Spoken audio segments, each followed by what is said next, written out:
Do you have any questions?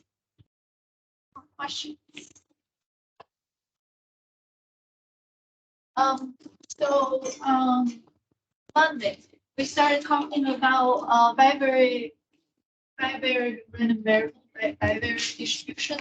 So this is an example of a bivariate discrete distribution. So we have a joint probability distribution table or joint probability distribution function. We see all these probability values in the table add up to 1. So we want to find the covariance. So the covariance calculation. I don't know if you remember the covariance is calculated as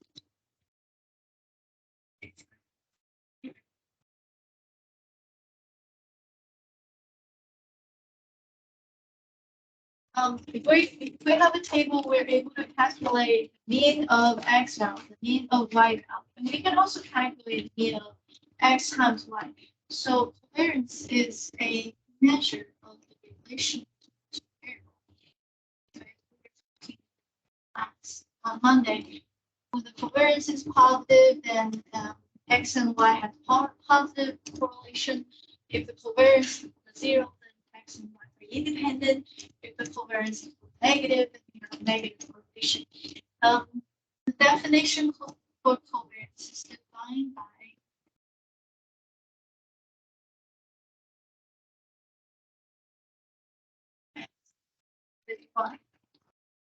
there's no order. Covariance of xy, covariance of yx, the same thing. It's equal to expectation of x times y multiplied by expectation of x times expectation. Definition. So we're gonna have to calculate 3 numbers to calculate mean for x, mean for y, and mean for x times y. All 3 of them you can calculate with the table itself, but it's easier to find the marginal distribution. So, for example, I guess this question, the mean for x is already calculated for you. The mean for y is already calculated. We can certainly calculate it ourselves. You can find the marginal distribution for x by adding the entire column. There are 4 columns. X times the probability for x equal to 2 times probability for x equal to 2. X times 3 times probability for x equal to 2. Add it together, which will be the mean for x. We don't have to do calculation now. It's already done. It's in the question, but we certainly should know how to do it. If you want to calculate expectation for y, which it's equal to 1, but you will be able to add up the entire row to get what is probability for y equal to 2, what is probability for y equal to 1, what is probability for y equal to 0. Then once we have the distribution value, we have this probability for each y value, and then we can multiply and add it together to get expectation y. By the way, these 2 are given. So the main question here would be, how do we calculate expectation for x times y? Right, this is discrete. So the calculation for expectation will be a summation of weighted average of the summation. For x times y, you have no choice. You have to use a joint distribution table. So for example, 0 times 2, 0 times 3, 0 times 4, and 0 times 5, they're all equal to 0. So I guess the entire first row does not matter because multiplication equals 0. And you don't have to worry about the 1 and 2, 2 and 2, 2 and 3, and 2. Basically, those are the 4 that actually will be included in the calculation of the mean. And then finally, subtraction.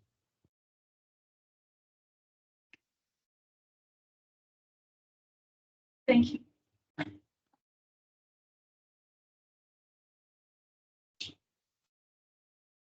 So for expectation of the invariance set, the first row, because y equal to 0, they're all equal to 0. And then we have 1 times 2 times 0, 4 plus 2 times 2, y equal to x equal to 2, and then times 5 and 2 times 3 times 0.1, and then 2 times 4 times 0.1.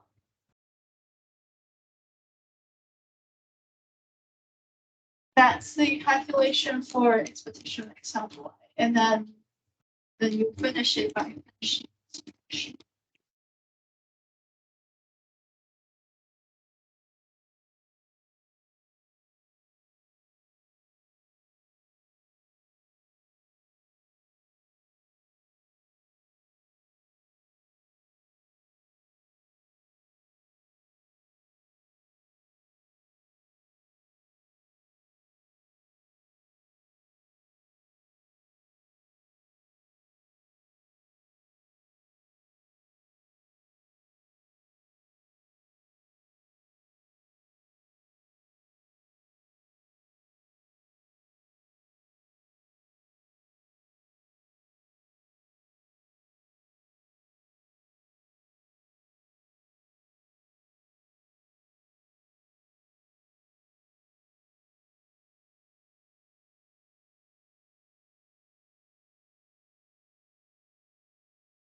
Right, so the covariance will be 2.7, 2.85 times. Right. This expectation minus the multiplication.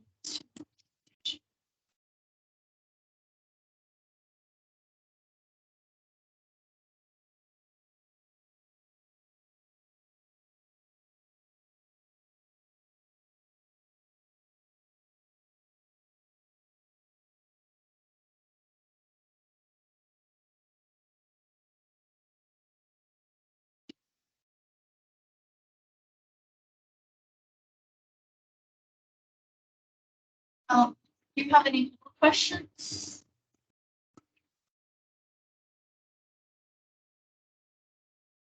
So we're gonna start my plan for tomorrow for today. We went over discrete distribution, discrete bivariate, discrete distribution. So now today I want to talk about continuous bivariate distribution. Suppose you have two variables x and y, they're both continuous distribution.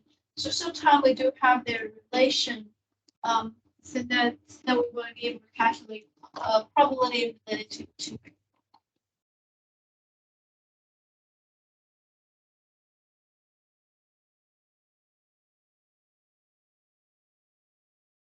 The entire chapter 4 deals with bivariate distribution. It's relation between two quantitative variables.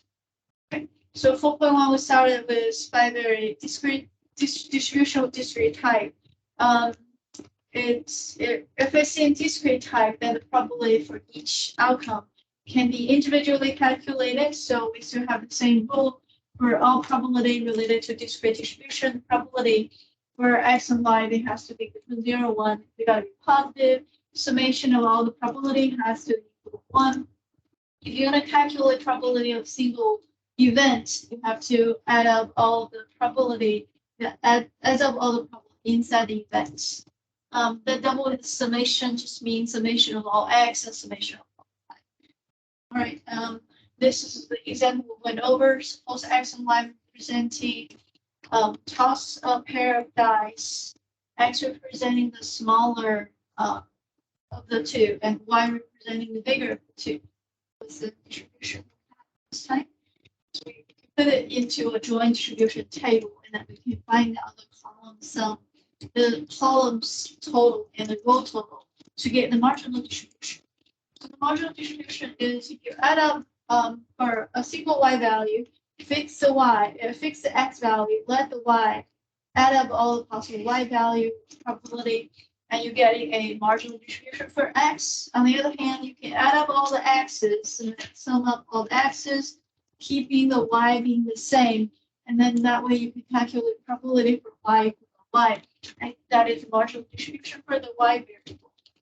And this is really the column table form. All right. Once we have, if we have a joint distribution, we're able to try to tell whether the two variables are independent. So if they're independent, then the marginal distribution multiplied together with joint distribution. If they're not equal, of course, they're called dependent. If we went over this example, now we get to calculate the marginal distribution, try to tell and they're not. So this one is not. And so this one is they are independent.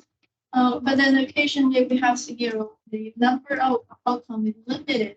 For special definition, they may not be. So the multiplication does not guarantee independence, but summation between x and socially will definitely not independent. All right. And we also talked about how to calculate mathematical expectation. It's the same similar calculation. When you want to calculate expectation, you have to take individual value, multiply by the probability, and add it all together. But the fact that this is a bivariate situation just added one more layer of the summation. The fundamental idea is still multiply and summation. All right. So we're gonna move on. These are the assignment. I added 3 questions from the text. I made an image on the Georgia view. If you wonder what's the 379, they're on Georgia view. Together with the web work assignment and section. All right. So after 4.1, I want to talk about 4.4, which is a bivariate distribution of continuous type. So after you talk about discrete type, I think we should talk about continuous type, and then we move on to talk about the relation. So this order is slightly different from the textbook order. The textbook went over what we did actually a little bit. 4.2. 4.1 was bivariate distribution of discrete type, and 4.2 was covariance correlation of the discrete type, and 4.3 was conditional distribution, and 4.4 was a continuous distribution. That arrangement made it right. What about the continuous distribution of the conditional distribution of the continuous type? What about the covariance of the continuous type? If you leave the continuous distribution, continuous type of bivariate distribution to the last section of the whole chapter, there's a lot of questions piled in the single section. So I think it's better to introduce it, and then we can talk about covariance, and we can talk about conditional distribution. So it's a lot easier having both type of distribution introduced before we talk about correlation. All right, so what is a bivariate distribution of continuous type? It is very similar to, in a way, to the continuous distribution that we have with one variable. The only thing that's added is that one extra variable. So individual one is kind of like the density function in the one variable type. The density function has to be positive because the density function describes the behavior, or you can call that the boundary of the integration region. So it's got to be positive. You can't have negative density function. Number 2 is that integration of the density is supposed to be the probability. So if you integrate the entire region with all the x value and all the y value, then the double integral from negative infinity to positive infinity of x and y, you should get a 1. So the total integration below the density curve should equal 1. Similarly, for discrete type, we want to calculate a probability. You're supposed to add all the probability value within that event. But for continuous type, if you want to calculate the probability, you have to integrate the density function. So the bivariate type, the integration is no longer a single variable integration. We have to do double integral. And this is where the calculus or calculus 3 really comes in, because we do a lot of double integration. Probability related to bivariate distribution. It's really technical, and sometimes the accuracy of the calculation depends on how good you are with integration and partial integrate partial derivative and integration of multivariable function. Sorry. All right. If we have a joint distribution for a bivariate distribution, we certainly have similar thing. We have marginal distribution. So this marginal distribution is not going to be calculated with the summation. Instead, it's calculated using integration. So you're gonna suppose you're gonna find marginal integration for x. Then giving a joint distribution fxy, then the y variable has to go. How does it go? You integrate from y equal to negative infinity to y equal to positive infinity. So that's kind of like a continuous type of summation. So once you finish adding or integrating it, there's no more y variable because of dy. Get rid of the y variable, you end up having a single function with x variable being the only variable here. Similarly, if you integrate with respect to the x variable, like get rid of the x variable, leaving you with y variable. So you end up having a function of y, and that is a marginal density for y variable. Any question? So these are all the theory. When I actually work on a single question, the calculation can be kind of time consuming, but let's look at one example and see if we can get some idea. So here is a joint probability density function. One of the things that we can get is that the x value and y value, they're supposed to from negative infinity to positive infinity. When you actually define it, not only they're limited, I mean, always let it go to negative infinity to positive infinity, unless you're looking at normal distribution. All right, so the whole idea is this is a so-called support of the function. And for all the other x value and y value, the density function is equal to 0. So now this function, if you integrate from 0 to 1 and 0 to 1 for the y, if you do a double integration of this density function, the double integration should equal to 1, because that's the requirement for our requirement for a bivariate density function, or a distribution function for continuous type, the joint distribution function. So that's one thing that we require. If you integrate from the entire domain of the density, it doesn't equal 1. That means something is wrong with the joint density. All right, so with the joint density, we can find out the marginal density. This is already calculated. This is what's being presented in the book. But if you're calculating it yourself, you might have to pay attention to some of the detail of the calculation. So you might have to review your calculus notes. Right. So look at something to work on before calculating marginal distribution of x for itself. Sometimes I just write f of x instead of x. All right, so it's a integration of the joint density. That was a definition. And then we want to get rid of this has x and y. We want to get rid of the y. So we'll do the dy integration with respect to y variable. Now the y variable is from 0 to 1, so we'll have to do 0 to 1. This is the beginning part of it. And then you can go ahead and find out what was the density, and according to the definition, this is our density. So we're going to integrate from 0 to 1. We're going to integrate 4 over 3, 1 minus x times y, and then dy. Okay. A common method is bring the number outside the integration, and we have 3 integrating 0 to 1, 1 minus x y. So you see, if I'm calculating it, I'm probably going to write a lot more than what's presented there. So this integration, when you're calculating it, sometimes we do make small mistakes. So you have to keep in mind what was the integration variable. For example, if you integrate 1, 1 is supposed to be the derivative, the variable is y. So your antiderivative is actually the y. We'll have a y. We integrate 1. All right, and then we integrate negative xy. Then this is the dy. So y is a variable here, but x is the coefficient. So you're going to write the negative x. So you're going to multiply the coefficient. And then you can figure out the antiderivative for y, which is y squared over 2. Then we have y squared 2.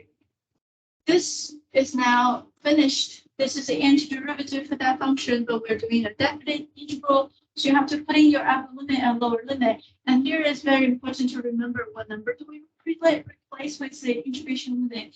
The number is 0 and 1.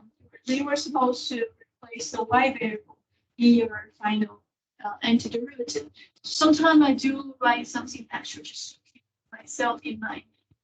X equals 0 and y equals 0. See, so write it down and tell myself this is a y equals 0, and here we have y equals 1, and 4 over 0 coefficients. All right, and then the rest is substitution. If you substitute y equals 0, there's certainly y equals 0. If you substitute 1, you're gonna get 4 over 3 y equals 1. So 1 minus this y 1, then you have x over 2. So now we're finished. So that's the marginal density for x. Your marginal density for x is supposed to be a function with x variable. So you shouldn't have any y, because y is, you get rid of the y out of because of the integration process. That's finished. If you do the same thing, you will get the same answer for the y. Another thing we can tell is that in the original definition, the x and y are in the same place. They're symmetrical. The x replace y, y replace x. So your final answer should be a symmetrical formula. Since the marginal density for x is 1 minus x over 2 times over 3, and the marginal density for y will be the same thing, except you switch x with y, because the x and y is symmetrical as far as position, or as far as a relation in the density. I hope that can make sense. So save some time. I mean, you just have to, since x and y is similar to some speed, you can switch them so they to be in the same place. So finding out the marginal density for x allows you to actually know automatically what's the formula for y. As the first example, just want to explain some of the detail like we work out the calculation for the probability or calculation for the marginal density. You're gonna be doing a lot of calculus stuff. And some of the things that we learn in classes now. All right. So for example, let's move on to a probability calculation. Like I said, a probability calculation will be a double integral. And it's very important to remember that whatever you're calculating, they end up being your integration boundary. For example, originally, if you're calculating this and your integration boundary are 0 to 1, 0 to 1. But right now, this question says, let's calculate probability y is less than x over 2. So you're going to have to think about what's the integration boundary. A little bit more related to our calculus class. So let's say we want to calculate probability that y is less than x over 2. Visually, this is what our support for the function. There's x, there's a y, and x is between, by definition, it says x is between 0 and 1, y is between 0 and 1.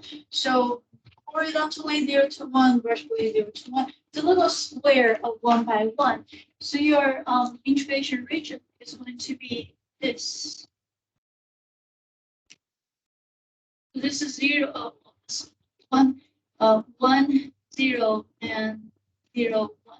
Right now. So this is our, that's where the function is being defined. But now we're saying that we want to find the probability y is lower than x over 2. So what is that? The y equal to x over 2. It is a line through the origin. So we want the y value to be below that line. Y is less than x over 2. So you can draw a line here. If x equal to 1, I mean y equal to x over 2 is a line. Okay, if x equal to 1, x equal to 1, y equal to 1 half. So that's this point. I mean, x equal to 0, you have y equal to 0. For the line, x equal to 1, we have 1 over 2, so it's 1 half. And you can then draw a line. All right. And we want the y to be below that line. So your integration region is actually this. We will do. All right, so this is actually our integration. It's kind of important. So whenever you want to calculate probability based two variable, you kind of have to draw what was the integration region. So then that's how I can find out the integration boundary. So we end up knowing that if you are integrating this way, then your x value, your y value is from 0 to this. So y is going to be from 0 to x over 2. This is y equal to x over 2 on the line, and this is y equal to 0. And your x value can go from 0 to 1. So here we have x is from 0 to 1, and y is from 0 to x over 2. I hope that can make sense. But if your outside boundary is the y value, if you're doing it this way, then your y value can go from 0 to 1/2, but your x value has to go from, see, x equal to 2y. It's on this line, x equal to 2y, so 2y to 1. So if you switch the integration boundary to dx dy, then this is going to be 0 to 1/2. This is going to be 2y to 1. That makes sense. So a little bit of a change of the integration order. You're going to have to change your integration boundary, and there's a technical thing about it. But drawing the picture kind of clarify how to pick your integration boundary. So anyway, other than that, the rest, this is the integration of the density function. This is the pure density function. This is probability. It's the integration of the density. And then, so for probability calculation with two variables, what's important is to have the right boundary of the integration limit. The rest is all calculation of the double integral. Any question? All right. So then, other than that, we also have how do we calculate expectation. If you have a bivariate density function, then your expectation will be kind of like this, double integral. So we have double integral for expectation. But of course, you can also turn it into a single variable because you can always find the marginal density using marginal density to find the expectation. So to calculate E of x, there's actually two ways. And one, if you're using the joint density, you do x times the joint density and then do a double integral. So 0 to 1, 0 to 1. Number two, you can find the marginal density for x. Then you have a single layer integration, x times f of x integration 0 to 1. So one way or the other, the integration is you do a double integral or you do two single integrals. So this is a x. We did that one. All right. Let's talk about how do we find the variance. If you want to find the variance, depending on what variance are you calculating, we can calculate variance for y and then we can calculate variance for x. How do we calculate the variance? So here we're calculating the variance for x. The same formula. The variance for x is expectation of x squared minus the square of the expectation. So we have this is the expectation already calculated. The two variables x and y, they have the same expectation. It goes 4/9. So that one is already 4, but that's 4%. So you have to calculate expectation of x squared. So you're going to take the x squared, multiply by the density, and do a double integral. The rest of them is integration of the bivariate density, and then we subtract them to get the variance. Again, these two variables have the same variance. They're symmetrical. Any question? And this is another example. In this example, we have a density function defined using the absolute value of y, so it's symmetrical on the x-axis and also symmetrical on the y-axis. X is defined from -1 to 1, y is defined from -1 to 1. Think about that below square of edge, the side is 2 actually, -1 to 1, -1 to 1. So it's a square of 2 by 2. And it says here A is defined by 0 to 1 and 0 to x. So A is actually a triangle, I think, triangle shape. And we're going to find the probability of A. Suppose the function follow this density, we're going to find the probability of A. So then the calculation, again, have to end up analyzing what's going on inside A. All right, so this probability calculation, again, is a double integral. So in this double integral, we have to figure out what's the proper integration boundary. And this is entirely the density. So we're integrating the density. There's nothing to change inside the integral. So integration function is a density function. And the only thing we have to think about is what kind of integration limit we're supposed to use for the calculation. So what we're going to do is think about so here is our original definition. They were defined for x is between -1 and +1, and y is between -1 and +1. Okay, so that's really a square.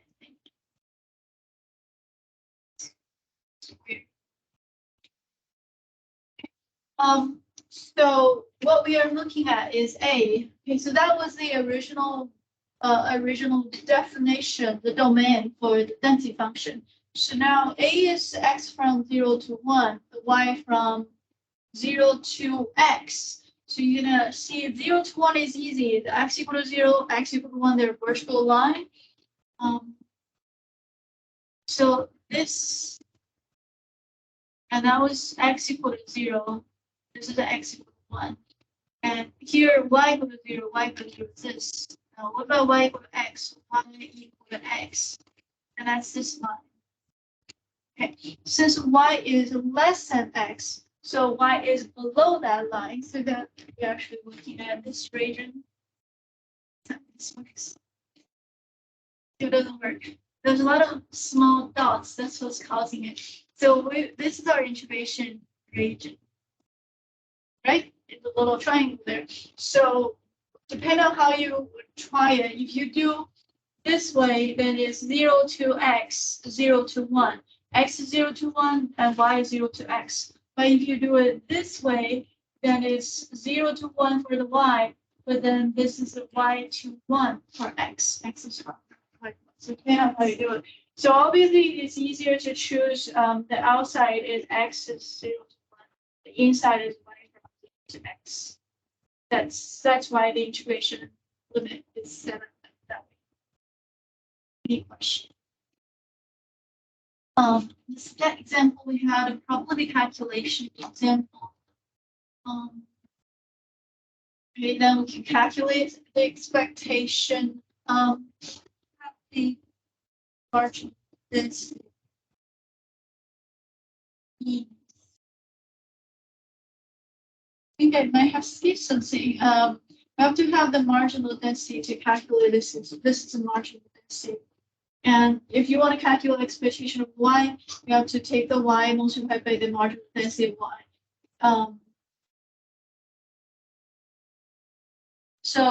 But this is the joint density. Yes, I skipped one page. That's why it seems to be a jump in steps. And that's the graph of this particular function. All right. Let's look at a couple other examples. Maybe we can try one ourselves. Some of them are similar to each other. All right. Let's finish talking about independent zone. Try some actual question. So similar to the discrete case, if you have a joint density, you can also tell if the function is independent by looking at the marginal density. If you multiply the two marginal density, they equal to the joint density, then this is what we say the x variable is independent from the y variable. If they're not equal, of course, we'll say the x variable and y variable is dependent. Right. So this is similar to what we have in our textbook. Sometimes the requirement is that integration, double integral of our density function has to equal to 1. If it doesn't equal 1, then the coefficient is not well set. And this is one of the scenarios where I find out the proper coefficient, so then the function actually is a well-defined density. I guess I can copy this over and we try it. One of the assignment, our assignment has similar questions, so it's better to just. Okay, so this kind of question, remember that the integration of the density function is supposed to equal double integral of the function join density dx dy. It should equal 1 if it's a well-defined joint density. So that's the requirement. So in order to satisfy that requirement, I didn't put the integration limit because each density function is defined differently. Okay, for example, this question we have x is from y to 1 and y is from 0 to 1. The way it's set up already have the integration limit set for you. So we have the y is between numerical boundary, and we have the x have the variable boundary. So you have the numerical boundary all the way down the outside layer of the integration, and the variable boundary is inside the integration boundary. So as far as writing it out, you write 0 to 1, because those are numerical, they're the number. So you have the dy on the outside, because that was the y variable. And then inside layer, you go the lower limit of negative y, upper limit of 1. This is for the dx, this is for the x variable. Then we have c x squared times y. It's supposed to equal 1 if the variable c is properly set. Any questions? All right, so this is something we want to set up. So the question is, we start solving for the c from that equation. We have similar question in the homework side, and occasionally I do have students they have a problem setting the beginning part of the calculation. Like this one. So then the first question will be, what is a proper? What was supposed to be the c? For each of us, the coefficient is different. The power 5 and 10 is in my set. You might have like 2 or 6, so it's different from 2 people.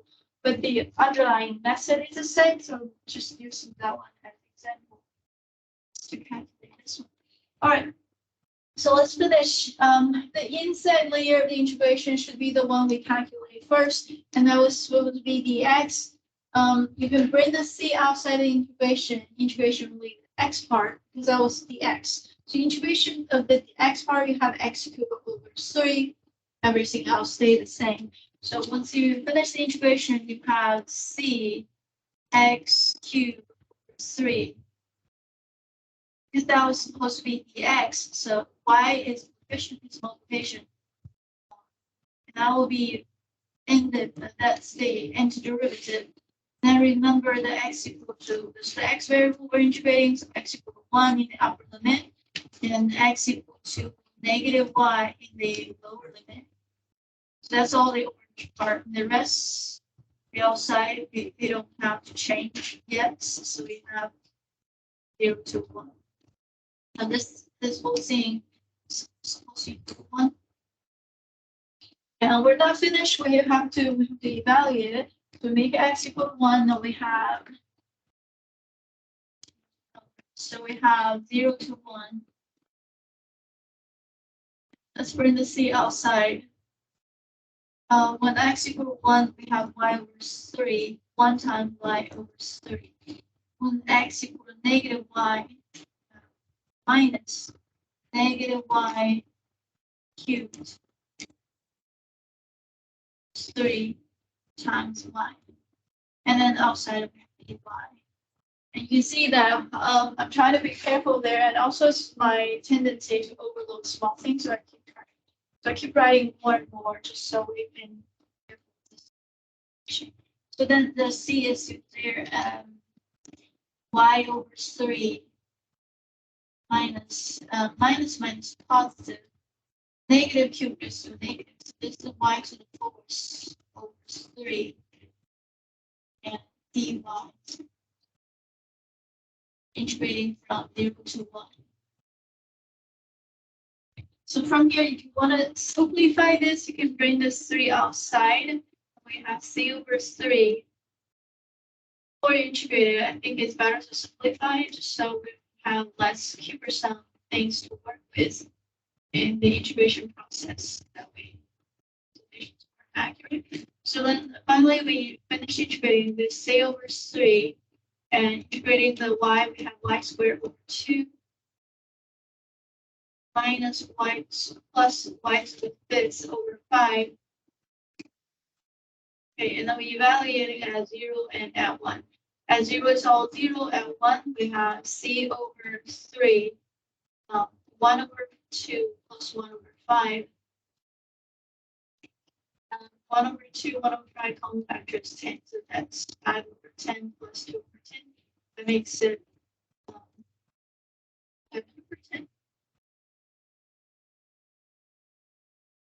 So altogether, we have 7c over 30. Finish the integration. According to the rule, they are equal to 1. So this is equal to 1. Right? Solving for the c is equal to the reciprocal. It's 30 over 7. I finished setting up the coefficient part. I hope we're okay. Any questions? Right, so that's the example on identifying the proper coefficient for the density. And that's our density. If you do a double integration of your density, it's supposed to equal 1 of the entire domain. The marginal density is from the same question.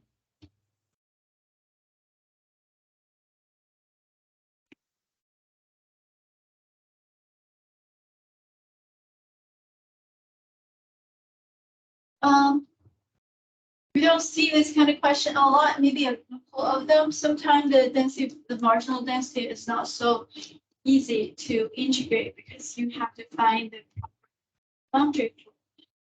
This is the question, because the question defined is on a region is depend on the x value. So let's try this to see what was causing the result having two different formula for the marginal density. Let's try this one. And we have decided that c equals 30 over 7, so we have the proper density now. And let's see how we find the marginal density from this question. All right, so far we have this. We have the joint density f x y. It equal to 30 over 7. And we have x squared times y. All right, and then we have y is between 1 and negative x. X is between negative y and 1. And y is from 1 to 0 to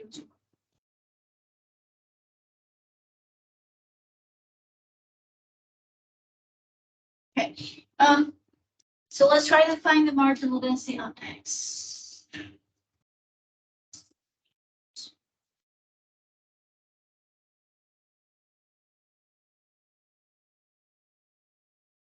According to our definition, it's supposed to be the integration of our joint density.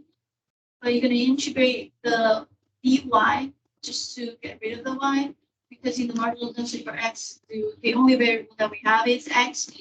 Now we have to find out the integration boundary for y. And you see here, the y is between 0 and 1. But here, the y is supposed to be, you bring the negative, y is supposed to be bigger than negative x. So identifying for each individual x value, the proper y value is the key. And that's why you have to think about what would be the proper integration limit if you are integrating to get your marginal density. So what do we do? I guess we have to look at the integration boundary for different x value. And what happened is here the y value is 0, 1. I did copy the equation x and y. So the y value is from 0 to 1, so 0 to 1. The x value is less than 1.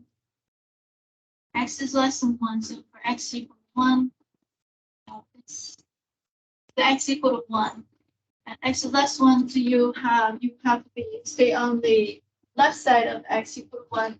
And over here is x is bigger than negative y. So you look at the negative y equal to x.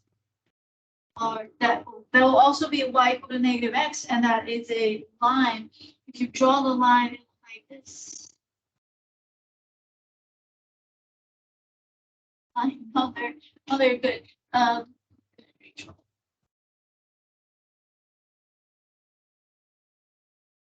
This is that line. And according to what it says, the x is supposed to stay, the x is bigger than that line. Or that means x is horizontal, right? If it's bigger than negative y, it has to be on the right side of this green line. So what we'll end up having is this. I can color it now. Say, x is between negative y and 1, and y is between, that's not right. Okay, that's right, it's not right.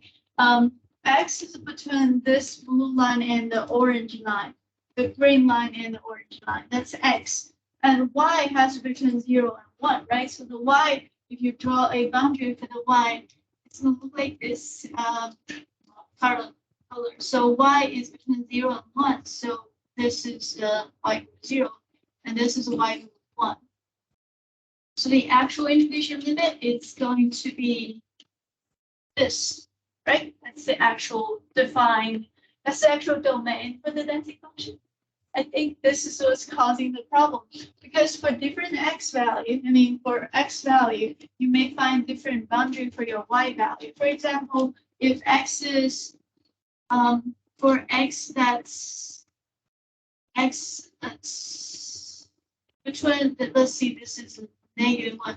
If x is between 0 and negative 1, then the boundary for the y value is going to be, this is negative x. This is y equal to negative x. Now this is the y equal to 1. So if this is the case, we have to integrate from negative x to positive 1. That's one scenario. Now if x is between 0 and 1, if x is in this boundary, then this integration limit for the y will go from 0 to 1. So we're going to have 0 to 1 of the joint density, and then dy. So there's, because the domain of the density function is defined like this trapezoid shape. So for different x value, we may have different boundary for the y value, and that's why we have different integration limit for the marginal density calculation. Any question? The rest is all technical, and we finish the calculation like this.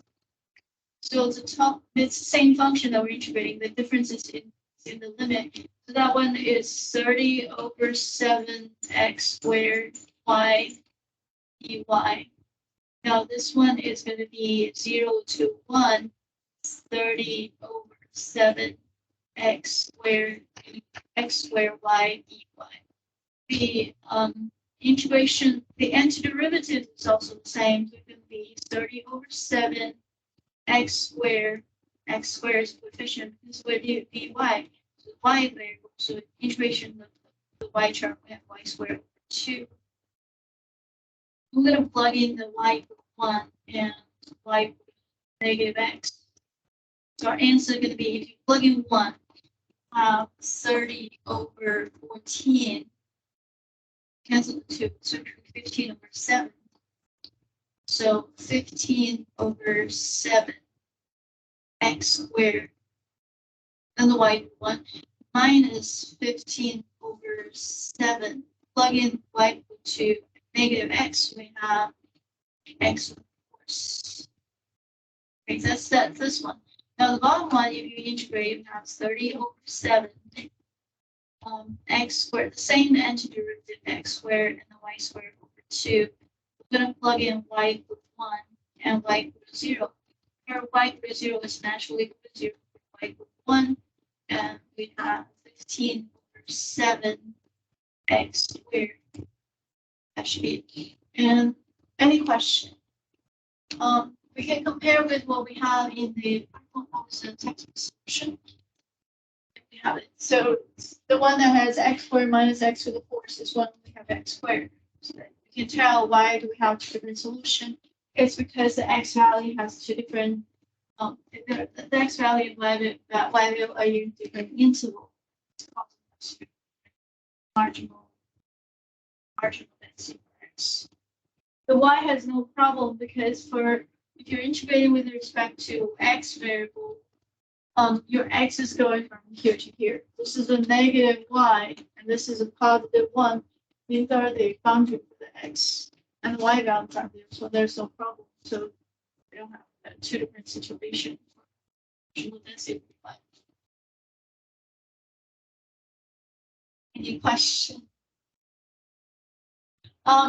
Because I sometimes do this kind of calculation, they give me a hard time to try to figure out the reason. Our book doesn't go very technical. It gave us a solution, but it doesn't explain why we have two different cases in either scenario.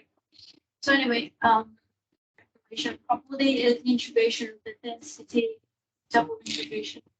Anything else? So this majority of the 4.4, and let's try a practice question.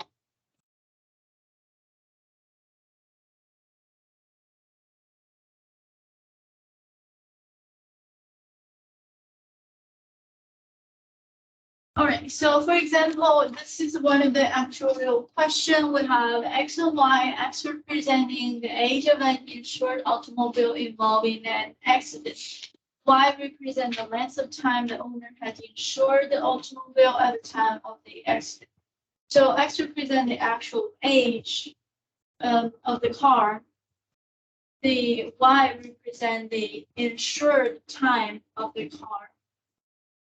So obviously, not only they are positive relation with each other, because if the car has longer time, maybe you insured it for a really long time too. They're certainly not identical. Sometimes you bought the car when it's not new, and that means the age of the car will be longer than the time insurance. So anyway, any x and y has a joint density, which is over here. And we want to calculate the expected age of the insured automobile involving the accident. That if you go back to the original question, they calculate the expected age of the car. That was the x value. So this question is really calculating expectation of x. That's what we need to do. So we're going to do a double integral. You have the x from 2 to 10, y from 0 to 1. You're going to have your x value multiplied by the density, because you want to calculate expectation of x. So try this. I'll let you do the computation of that. We still remember what we did in calculus 3.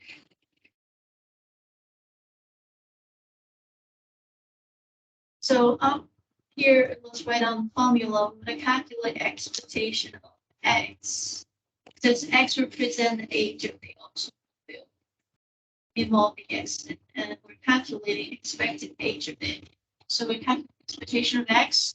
By definition, this is supposed to be a double integral of x times the joint density. I think it's most important to have the fundamental formula straight before you set up. Right. In this case, we already have a boundary. The boundary for the x is 2 to 10, 2 to 10. And the boundary for the y is 0 to 1. I also did a calculation myself. I find having the y inside is easier. I guess I should switch it. Because the y is 0 to 1. It's nice to have a 0 as a lower limit for the integration, because the lower limit is 0, and then all you have to do is figure out the upper limit equals 1. So if you're doing the calculation, I guess it's easier to do 2 to 10, then 0 to 1. 1 over 64, you bring the 1 over 64 to the outside. 10 minus xy squared.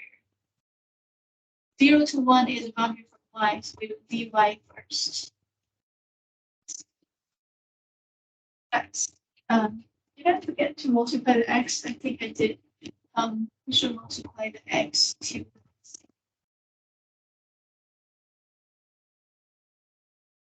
So that's the calculation. If your calculated expectation of x, have to use your x multiplied with density.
Thank you.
example,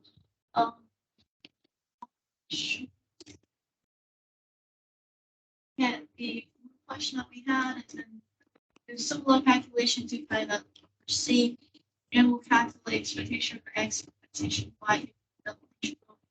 And finally, to find out if they're independent, you have to find if the marginal density equal to multiplication of the marginal density joint density.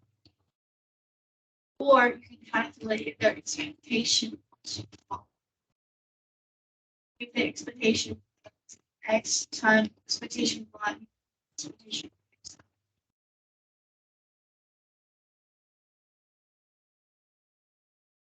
Let's try the first question.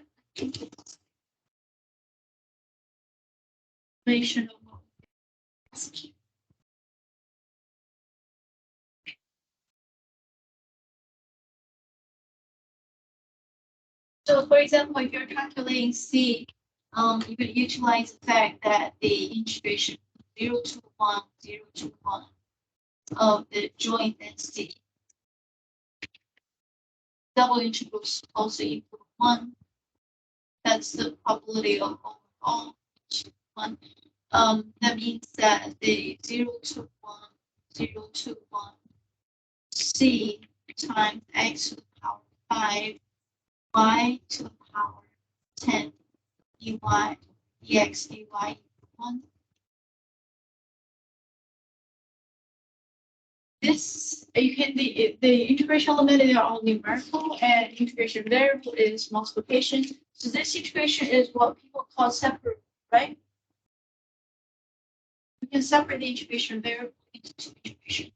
So C multiply 0 to 1, x to the power 5 dx, and y is 0 to 1, y to the power 10 dy. There's no variable integration limit, just to separate the double integral. So this first one you integrate is x to the 6 power over 6. That's 0 to 1. This is a y to the power 11 over 11, and 0 to 1. So C multiplied 1 over 6 times 1 over 11 equal 1. So as a result, C equal to 66. We have answer to the first question. We want to answer the answer to the other two questions in order to find the expectation of X in two methods. Number one, you can find the marginal density and integration of the marginal density. Number two, you can use the joint density to find expectation of X. That is, you take the X multiplied by the joint density and you do a double integral. So this expectation you can calculate it with a single integral or using a double integral. I prefer use a single integral. I prefer finding the marginal density because we have to answer the question about independence, since it's better to look at the marginal density. All right, since we already have C calculated, we know it's 66. Right, so we're going to find the marginal density. So marginal density for X, it's equal to, according to the formula, it's supposed to be integration of the joint density with respect to the y variable. In the y is from 0 to 1. And that was the formula. That's the formula. Marginal density is also a formula. So in this calculation, what we're going to do is to 0 to 1 integrate 66 x to the power 5, y to the power 10, dy. The integration of the density function, the joint density function gave us the marginal density function. And you can also look at your version of this same question. They should be very similar. So in this integration, the multiplication of 66 and x to the 5 has no relation to the variable y. We bring them outside. So 66 x to the power 5 outside. That integration is 0 to 1, y to the power 10 dy. So the integration variable is y. So you can integrate have y to the 11 over 11. Yeah. to 1. So we get 66 over 11 to the x 5. So our fx, marginal density for x, is 6 times x to the fifth. The results there. So going back to the expectation calculation, expectation. Now we have marginal density. So this calculation is E of x. So remember, we have two different methods for this calculation. You can do double integration and then x times the joint density. Of course, this you have to do dx dy double equal. Or if you already have the marginal density, which is calculated by integration anyway, you can do x times fx. In this case, it will be dx. So, right?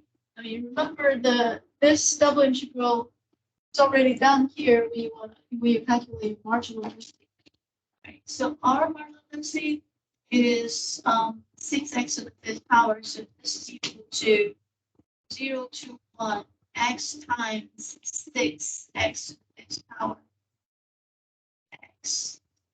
So we have 6 to the outside, x to the power 6 dx, 0 to 1. The next integration, we have 6 times x to the power 7 over 7, 0 to 1. Evaluate at 1, we have 6 over 7. So that's the expectation for x. Let's look at it works. 66, and this is the 6 over 7. So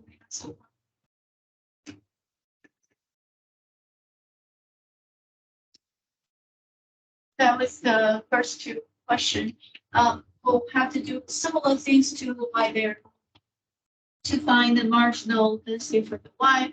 For imagining when it integrate this one dx, if you do dx, then the 66 y to the 10th will go outside, and you have y to the 5th power dx. That will be x6 over 6. So 66 over 6 will have 11. So then the marginal density for y will be at y equal to 11 y to the power 10. Okay, so we can run similar procedure to find the marginal density for y, and then your calculation for the expectation of y will be like this. It's going to be equal to 0 to 1 y times the marginal density of y d1, because we're calculating the y value average.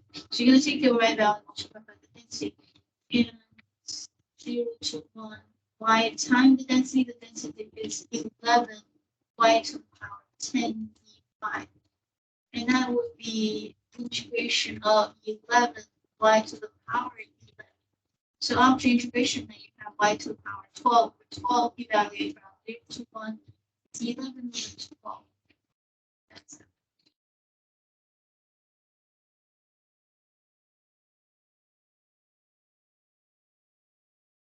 Questions so far? All right, last question is about independence. And that, since we already have the marginal density, f of y is 11y to the 10, f of x is 6x to the 5th power. You multiply the two, you have 66x to the power 5y to the power 10.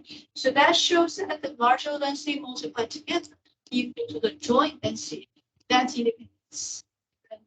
The answer will be yes. And this often happens when we have numerical boundary for x and y. We have multiplication for the x power. And that's one of the scenarios with an x variable. Answer the question. It's actually any question.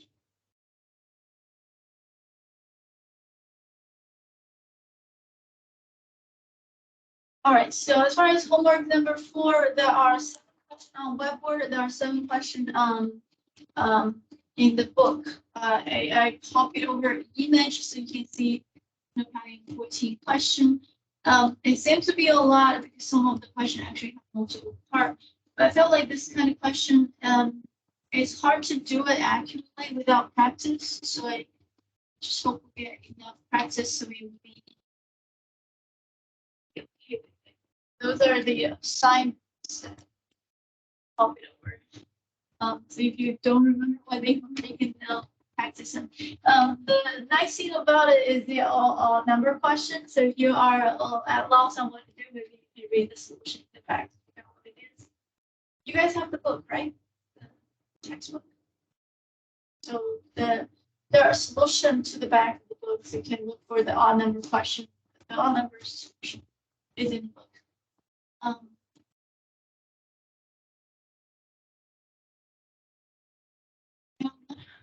We have already talked about 4.2 on Monday, so let's review a little bit. On Monday, we were talking about if you have a bivariate distribution, it could be discrete, it could be continuous. You can then calculate what we call the correlation or covariance. Right, the covariance is defined by this definition: expectation of x minus the mean for x times the y minus the mean for y. This can be simplified to expectation of x times y minus the multiplication of the expectation. If you have the covariance already calculated, divided by the multiplication of standard deviation, that's your correlation. Correlation is a single number between -1 and +1, which gives you a good evaluation of the strength of the correlation. If the strength is near 1 or near -1, it's a strong correlation. If the correlation coefficient, if this number you calculate it and it being around 0, then it will be a weak correlation or no correlation.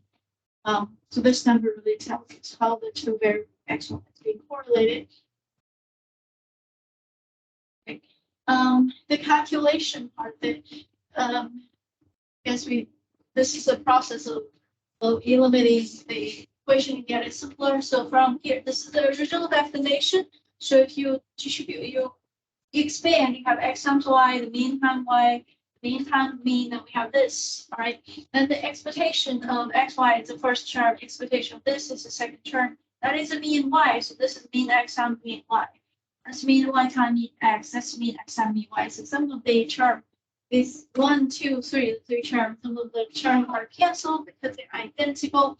So we end up having a final conclusion that the expectation of x times y minus the multiplication of the two expectation, that is a covariance. So this calculation is just to show how they're being connected.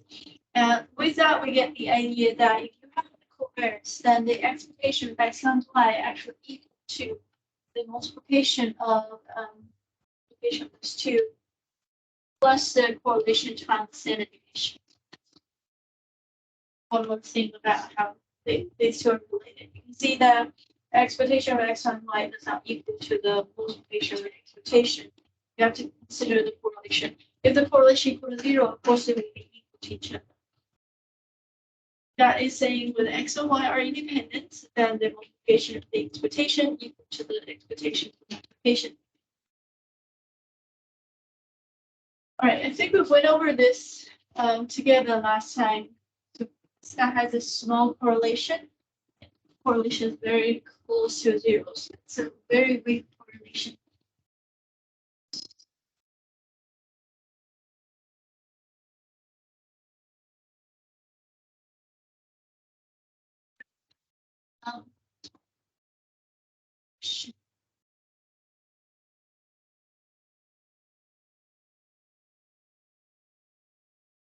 So this is another question. We have a joint density function that is the joint distribution between the x and y, the summation. So obviously we do not have independence here. The question is to calculate. There's a little background story to this one. The device runs until either one of the two components fails. So if one of them will fail, then the device stops working. All right. Joint density is given here. We want to calculate the probability that the device failed during its first hour of operation. So here you have to do a little bit of logic thinking. How do we calculate probability it fails in the first hour? So x and y represent the lifetime of the device. Okay. So we're going to calculate probability it failed in first hour. If it fell in the first hour, that means the lifetime of x is less than 1, or the left time of the second device is less than 1. One of them somehow have a shorter left time than 1. That's how we know it will fail in the first hour. So a little bit hard to imagine to figure out how many different scenarios. This one failed, this one did not fail, this one failed, this one did not fail. So I think the opposite of that is a lot easier to calculate. So we're going to do 1 minus probability that is not failing. It did not fail in first hour. And that one seems to be a lot easier to calculate. Because what do you mean it did not fail in the first hour? It means that you have to have x bigger than 1 and y is bigger than 1. That's a joint probability. For a joint probability, you're going to combine the two, and these two are providing the lower limit of the integration boundary. I mean, if it's a continuous case, your probability calculation will be the integration of your density function. So we're going to integrating that, but we need to find out what was a proper boundary. So we're going to integrate from 1 to 2. X is from 0 to 2, but now we want x to be higher than 1, so it's 1 to 2. The y is bigger than 1, y is from 0 to 2, but if y is bigger than 1, the y has a boundary of 1 to 2. So those are the integration limit. We're going to integrate our density function to get the probability factor. And they're symmetrical. It's like they're both 1 and 2, x plus 1. So the rest is all calculation on you. So finish the calculation that should be the answer to the question.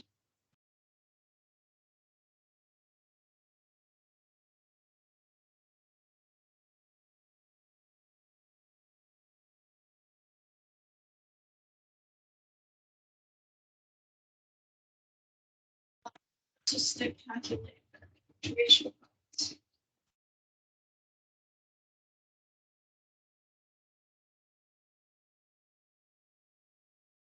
I like to bring the coefficient outside.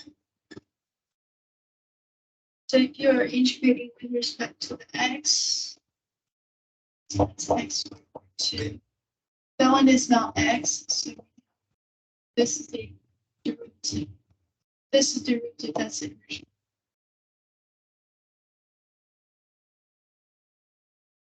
That's the dx.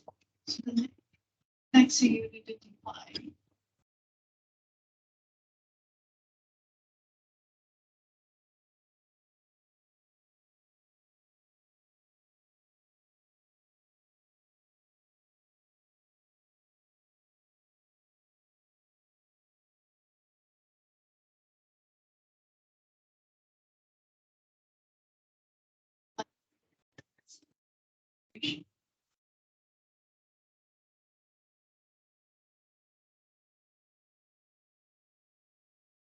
Don't forget to do the 1 minus.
Just want to provide some examples. Sometimes it's the actual calculation or the actual model, this kind of thing actually happens.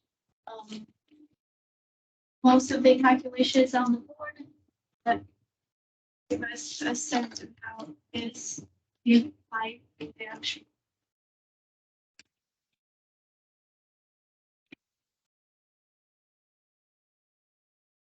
I should be today. Sorry, it takes a little bit longer. So you can see if the calculation helps to clarify.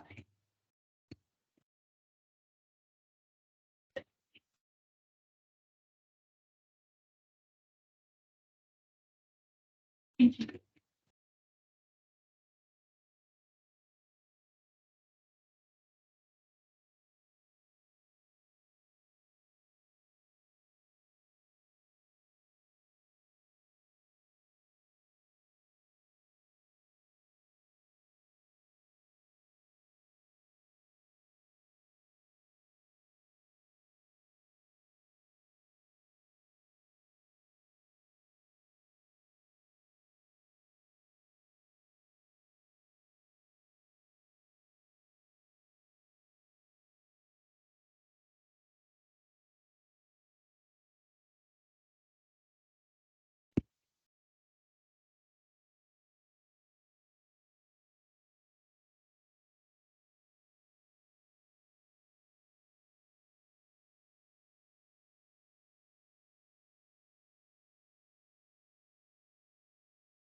If we not fail, that's really hard.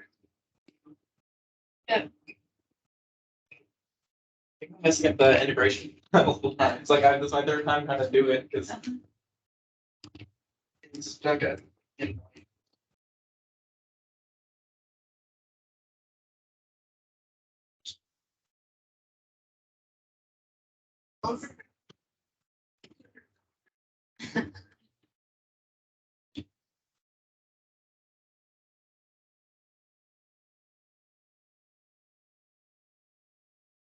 I'm not getting any of those answers. Well, do you get 3/8 for this? 5/8. Maybe that's what my issue is. This is 3/8, and 1 minus the 3/8 is 5/8. Oh, okay, okay, I see now. I think 1 minus 5/8 instead of Yes. 1 minus 3/8. I did that like 4 times. Like I don't know what to do. Are you guys together? Yeah.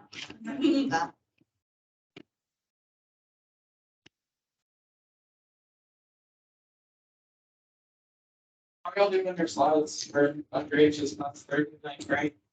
Friday. Friday. I got my mind 70%. I finished my first slide, but I think I'm struggling like having to on my slide. All stuff. Everything. I know what I'm gonna do. So, like, I mean, if it ain't broke, so fix it. I know how to do it. I'm thinking about what I want to do. I'm thinking game theory. Yeah, I would really like freaking